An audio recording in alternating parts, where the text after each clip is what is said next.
what impact does us meeting here, probably about 150 of us, Stoke Newington residents, furious about what's being proposed, what impact does that have on Sainsbury's? Not necessarily a lot. What impact does it have on those councillors who are going to be making decisions in the planning subcommittee?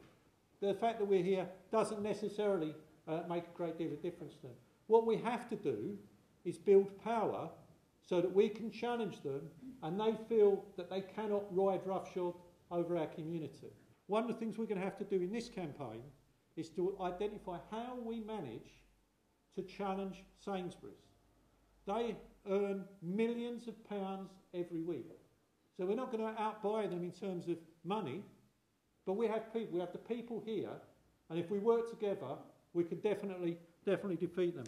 The supermarket is 2,200 square metres, which is about the same size as the Morrisons up the hill, and bigger than the Sainsbury's up Stamford Hill. It also calls for the development of an underground car park for 94 vehicles. Now, this has potential big impacts on the Stoke Newington life. The developers claim that they will add 200 jobs to the economy. They don't specify how many of these are part-time, how many of these are full-time. But what they don't say is how many jobs their development might take away. Some recent research conducted in 2008 found that a supermarket of this size will reduce revenues in businesses within a 5 minutes drive by 15%. And for many of the businesses in this area, that will prove 15% too much. And jobs will go. So that's one particularly important consideration. Once these businesses start to close, then we start to lose the distinctiveness of the High Street and Church Street. We start to lose the character that has been built up over so many years, and I think that's something we should fight to preserve. Another major impact is on traffic and congestion. The junction of Church Street and the High Street is obviously incredibly busy already. We've got 70 buses an hour going up to the High Street in peak times. We've got 1,000 vehicles in total going up the High Street per hour in peak times. There's also Abbey Park Cemetery, which is a biodiversity hotspot and an incredibly beautiful place with listed entry gates that will be loomed over by the development, which has to be taken into account. And also it's a conservation area that they're building in as well, and it will lead to the demolition of a couple of buildings that were noted for their townscape merit. I'm here because I think we know that we need to get organised. Anger isn't enough, and being organised is really important. So yes, they're powerful, the developer and Sainsbury's, and yes, they have money and lawyers and all the rest of it, influence. But we have something that they don't have, actually. We've got lots of experience of just being here. We've got experience of living in the local area. We've got experience of our relationships with each other and with people and with traders and all the rest of it. We've got a lot of expertise on what works for this area and what doesn't work. And we've got a hell of a lot of passion. We just simply care more than they do, and I think that that's got to be the bedrock of where our energy for this campaign is going to come from. What big collective campaign or action could we organise?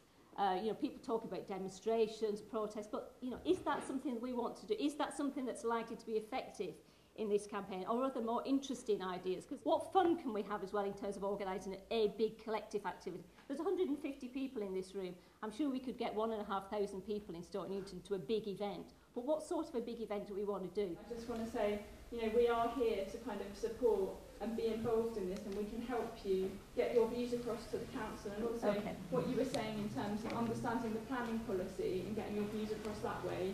That's what we're here for. We can reassure you that we don't support this development as it currently stands, but also want to be really clear about the current status of where this is now. And no application has gone in, so really in terms of where the power lies at the moment, it's with the developer and with Sainsbury's. And I think we've been quite clear that we want to try and influence them at this particular point. And we want to come work with you. We've already spoken to them about our views. I would say from direct experience of the support of the 3 councillors for the Stoke Newington Central Ward, it's fantastic. But we can also ask for the support of Diane Abbott. Diane Abbott came onto our campaign. That was fantastic. The former Mayor of London came on support. I don't know if this mayor would come as Mayor of London, but it's worth trying. It's worth trying.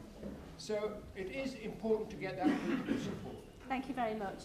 I like the idea of identifying acceptable alternative uses for this site, and I think that would be a worthwhile thing to do, because, for example, professional firms provide good quality jobs for people, and they would then spend their money in the butcher, the baker, the candlestick maker, the newsagent, the bookshop, and they wouldn't actually take away from the local economy. They would actually add to the local economy. Actually, what's really important is that as soon as the application goes in, people write to the planning department about the application. So that will make the most difference in terms of what we can do as well as the council.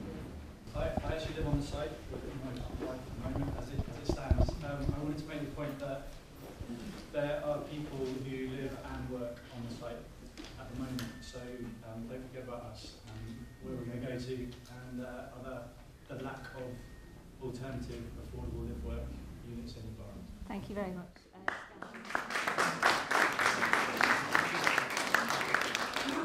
One of the things I think we have to get to grips with is for it not to be I hate Sainsbury's campaign, because most of us have to embrace the contradiction in our lives that at various points or often we go there.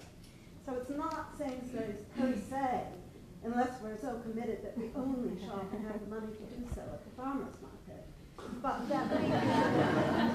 that we can actually campaign against something that we might use because of the issues that are coming up that we have to be able to take in and make as a popular argument. You don't need that's all. There are legal bases for challenging a planning application, and we need to be very careful that we're talking about those. One thing that whether it will become relevant to this or not depends on when things pass Parliament. But there is currently a law being considered in the House of Lords that would allow either local communities or local councils to define a particular area as being sort of particularly special in terms of its diversity and exactly the kind of things we're talking about, independent shops and that sort of character.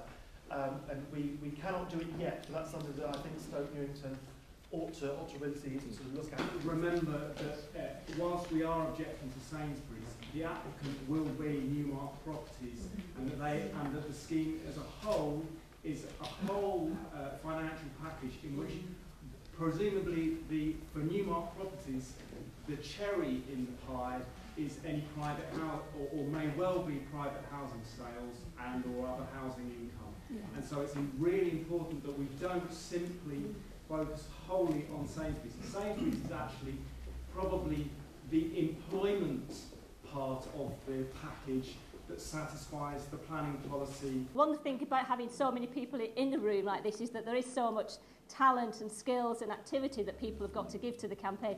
And in a sense, that's where we need to move to now. What are we going to do? Who's going to do what? And when are we going to do it? So I'm just going to bring John in, and then we're going to split into those groups. John? If we're going to be effective, we've got to be out on the street, communicating our message one way and another. But we've got to have some fun while we're doing it.